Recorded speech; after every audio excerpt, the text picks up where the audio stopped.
Eu sou Fernão Lara Mesquita, jornalista. Bom, hoje, gente, eu vou voltar à questão da inviolabilidade da urna. Essa é uma das conversas de maior má-fé nesse oceano de má-fé que é o debate político brasileiro. É uma conversa de surdo, na qual os dois lados estão errados, mas um está mais errado que o outro. O Bolsonaro está errado porque formula erradamente o problema ao deixar de frisar a necessária separação entre a questão conceitual, que é a que importa, né, e as denúncias de fraudes impossíveis de provar.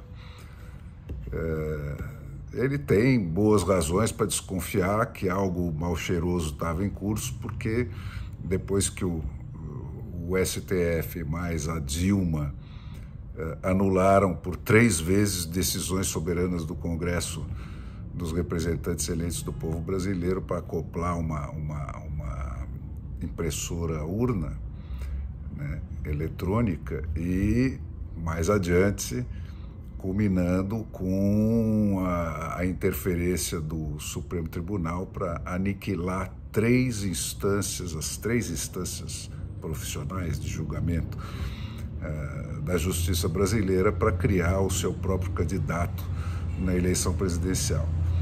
Mas, mesmo descartadas todas essas circunstâncias, né, a má-fé do argumento central do dogma da virgindade da urna, que é o da falta de prova de fraude, quando a questão é justamente da impossibilidade de se provar fraude se e quando houver fraude, é evidente para qualquer um com mais de 2 gramas de miolo dentro da cachola, né? A questão é simplíssima. Quando o ministro Barroso e a sua claque afirmam que a urna brasileira é mais inviolável do que conseguem ser os computadores do Pentágono ou do sistema financeiro internacional, a pergunta lógica que se impõe imediatamente é: o senhor sabe ler código? O senhor é capaz de traduzir um algoritmo? Né? Estudou ciência da computação? Não? Então a sua opinião sobre a urna se baseia na conclusão de um terceiro, né? De uma terceira pessoa. Pessoalmente, o senhor não está em condição de garantir nada. Está só repetindo o que te disseram, né? E essa é exatamente a essência do problema, né? As eleições são feitas para que não reste nenhuma dúvida sobre a legitimidade do poder constituído. E é por isso que todos os países do mundo, com exceção de Bangladesh e do Butão, aí incluídos todos esses que enviam fiscais, emissários para fiscalizar a eleição brasileira, se recusam a aceitar nos seus países o sistema exclusivamente eletrônico que eles vieram aqui para conestar, né, mandados pelos seus presidentes e pelos interesses outros. Todos eles, sem nenhuma exceção, fora, repito, Bangladesh e Butão, exigem uma contraprova, né, impressa. Na hipereducada Alemanha, a regra está escrita na Constituição. É proibido adotar qualquer sistema eleitoral que não produza uma versão do voto física e versada em alemão, porque essa é a língua que todos os eleitores alemães falam e a única na qual eles podem conferir com os seus próprios olhos e não com os olhos de terceiros se o voto que eles deram foi devidamente registrado. É simples assim, né? Sobre o orgulho de uma eleição nacional poder ser apurada em poucas horas, então é um negócio de dar pena, né? Isso só é possível porque o brasileiro só é chamado para decisão por pênaltis, né, e não para decidir tudo que diz respeito a ele na sua vida, como acontece, por exemplo, na eleição americana, né? A cédula de uma eleição americana é do tamanho de um jornal e frequentemente com várias páginas, né? Na última eleição presidencial, a média de quesitos decididas pelos eleitores foi de 62, né? Entre essas entram decisões que alteram as constituições estaduais e decisões só de âmbito municipal e até decisões de âmbito menor que o municipal, de um determinado distrito eleitoral. Como a eleição lá é distrital pura, você sabe exatamente quais são pelo endereço, quais são os eleitores de cada distrito e de cada representante, que só pode concorrer por um distrito.